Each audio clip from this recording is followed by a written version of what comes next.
तो अभी तो खाଇବା चलଛି कि माछ सेटा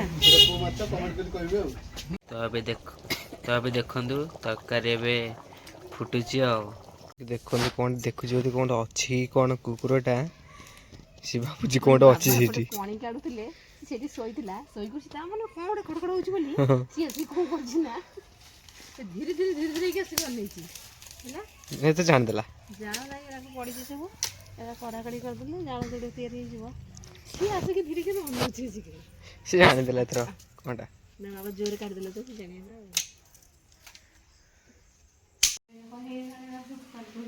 कौन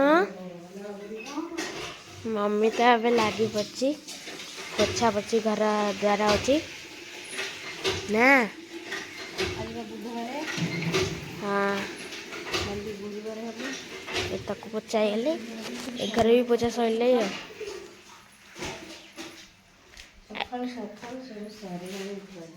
सब देखु समस्ते आकृति सब धुआ धुई चलती सब सेगर धरी जाती आतक भी धुआ धुई हम मम्मी से धोती मम्मी से कैरमटा उदा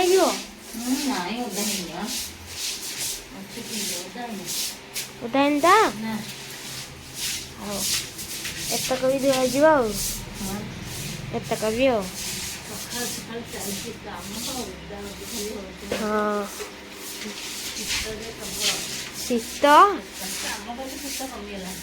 हाँ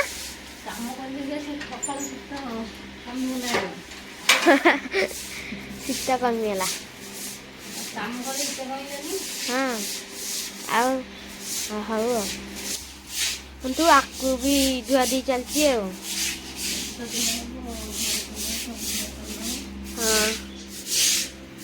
भी चलती सब हाँ सुखा फैन लगी मम्मी रही था सीढ़ी तो धुआ एतक भी जदि सरला आतक भी धुआ दियो देखन समस्ते एतक भी धुआ दी चलती एठाटा धुआ दी जाएगा एतक धुआ दी कि सुखी सतक धुआ दी चलती हाँ हाँ मम्मी काम कर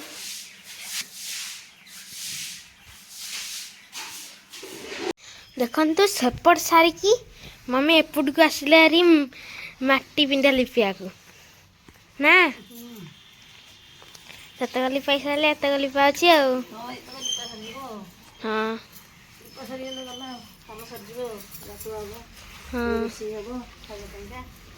हाँ हाँ बा ମୁଁ ଲିପି ପାରିବିନି ମତେ ଆସିବନି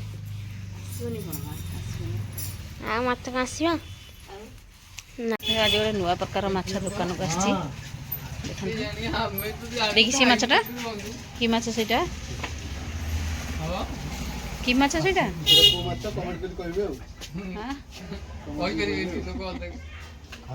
एबे आनले ना बंचिजी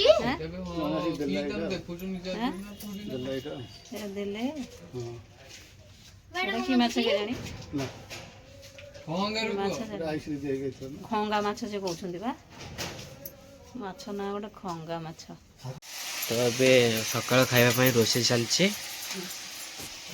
कम अच्छे आलू बस आलू बाइगण तो पके दीछे ए साग जरा कत तो पके की हां बाकी तो और तादर साग तले तो पड़ियो यही तो संग आउ अछि जे साग खाली से बजा हां इन तम बिया माछ बजा माछ बजा भात आ साग भजा आ माछ भजा खिया सब आटे अटा चकड़ी होता थुआई काली नु एबे करथिले अटा चकड़ी हां भाई थुआई म कहली एबे कहली हां मक्खी से काली चला ना भाई तो से गले खिया सब खाना खियाबो साग बस गई धोई देबो तो अबे साग कटा होची ଆଉ ଶାଗ ବି ଭଜା ହବ ସବୁ ପଡ଼ିକି ସେଥିରେ ଆଉ। ଭଜା ହେବେ ପଖାଳ କେଉଁ ଶାଗ ଇଏ? ଇଏ ହେଉଛି କୋଶଳା ଶାଗ। ଇଏ ଏବେ କୋଶଳା ଶାଗ। କୋଶଳା ଶାଗ ଇଏ। କୋଶଳା କିଣା ହେଇକି ଆସିଥିଲା। ଏଇ ଶାଗ କଥା କହୁଥିଲି ବୋଲି ବାରିଆଡେ ଯୋଉ ବୁଣିବାକୁ ସେ ସେଇଟା। ଓ ବାରିଆଡେ ବୁଣା ହବା ପାଇଁ। ଆଜି ଦେଖ ହାଣିକି ନେଇ ବୁଣିବୁ ହଉଛି ନା ନାହିଁ ଦେଖ ନା। ହଁ ସେଇ ବାରିଆଡେ ହାଣିକିରି ସେଇଠି ନା କରିଦେଲେ ହବ। ସିନା କରୁନାହାନ୍ତି ବୋଲି। ତ ଏବେ ଶାଗ ଭଜା ସରିକି ଥୁଆ ହେଇଛି ଆଉ ମାଛ ଭଜା ଚାଲିଛି ଆଉ। ଏ ଯେଉଁ ରୋହି ମାଛ ଆଜି ଭଜା ଚାଲିଛି। ଖଙ୍ଗା ମାଛ ଖଙ୍ଗା ମାଛ ନୂଆ ଶୁଣୁଛି ଏଇଟା ଖଙ୍ଗା। ଇଏ ରୋହି ସେପଟେ ଖଙ୍ଗା ମାଛ। ସେଇ ରୋହି ଭଳିଆ ଆଉ ରୋହି ଭଳିଆ ସିଏ ଆଉ। ଭଲ ଲାଗେ ହଁ ହଁ। ଗୋଟା ମାଛ ଆଉ ଦ୍ୱିପହରକୁ ବେସର ହବ ଥୁଆ ହେଇଛି ଆଉ। ସିଏ ଚିଲି ପିସ୍ ବେସର କରାହବ। ହଁ। ଦେଖିବା ଏଠି ପଖାଳ ଖାଉଛନ୍ତି। ପଖାଳ ଭାତକୁ ଆଉ କ'ଣ ଶାଗ ଭଜା ଆଉ ମାଛ ଭଜା। ଖଙ୍ଗା ମାଛ ଭଜା ଆଉ ପଖାଳ ଭାତ। ହଁ ମୁଁ ଦେଖିଛି। ଆଉ ଏଠି ମୁଁ କଟାକଟି କରିକି ରଖିଛି କାହିଁକିନା ଆଇସ୍ ଶୀଘ୍ର ପଳେଇ ଆସିବ ବୋଲି ମୁଁ ନ ଖାଇକି ଆଗ ପଲେଇ ତରକାରୀ କରି ଏନେ ଖାଇବା ପାଇଁ ପଳେଇ ଆସିବ ସାଇଁକିନି। ହଁ ତାକୁ ଭୋକ କରିବ ସାଇଁକିନି ଆଇସ୍କୁ। ହଁ ମୁଁ ତାକୁ ଯେଉଁ ତମେ ଯେଉଁ ଚିଲି ପିସ୍ କରିକି ଦେଇଥିଲ ମାଛକୁ ସେଇ ମାଛ ବା ଗୁଣ୍ଡ କରିକି ରଖିଦେଇଛି ସେଠି। ସେ ଭଜା ହେଇଛି ବେସରକୁ ବୋଲି ଆଳୁ କଟା ହେଇଯାଇଛି ଏଠି ଆଉ ଥୁଆ ହେଇଛି ସବୁ ଆଉ। ଖଙ୍ଗା ମାଛ ତ ଭଜା ହେଲା ଖାଇଲେ ଆଉ ଟେଷ୍ଟ ଲାଗୁଛି। ହଉ ଖାଇଦେ ମୁଁ ଯାଇ ତରକାରୀ ପତ୍ର କରିବି। ତ ଫାଇନାଲ ଏବେ ମାଛ ବେସର ହେଇଯାଇଛି ଆଉ ଖାଲି ମାଛଟା ପଡ଼ିଲେ ମାଛଟା ତ ପଡ଼ିଲାଣି ଆଉ ରଖିବି ଖାଇବୁ ନା ପକେଇ ଦେଉଛି। ପକେଇଦେ ନହେଲେ ଆଉ କେତେ ଯାହା କରୁଛି କର ପକେଇଦେ। ତାପରେ ମାଛ ବି ପଡ଼ିଗଲା ଆଉ ବେସର ହେଇଗଲା ଆଉ ଟିକେ ନା ଫୁଟିବ ବୋଧେ। ମାଛ ପଡ଼ିଲା ତ ଫୁଟିବ। ହଁ ଆଉ ଟିକେ ହେଇଗଲେ ତାପରେ ତରକାରୀ କଢ଼ା ହେଇଯିବ ଆଉ। ଆଜି ପାଇଁ ପ୍ରସ୍ତୁତ ହେଇଗଲା ମାଛ ତରକାରୀ ମାନେ ମାଛ ବେସର ତରକାରୀ। ତ ଏବେ ଦେଖନ୍ତୁ ତରକାରୀ ଏବେ ଫୁଟୁଛି ଆଉ। ମାଛ ବେସର ରେଡ଼ି। ମାଛ ବେସର ହେଇଛି ରେଡ଼ି। ଗରମ ଗରମ ଖାଇବା ଭାତ। ଖାଲି ମସଲାଟା ପଡ଼ିବ ତାପରେ ହେଇଯିବ ଆଉ। ମସଲା ପଡ଼ୁଛି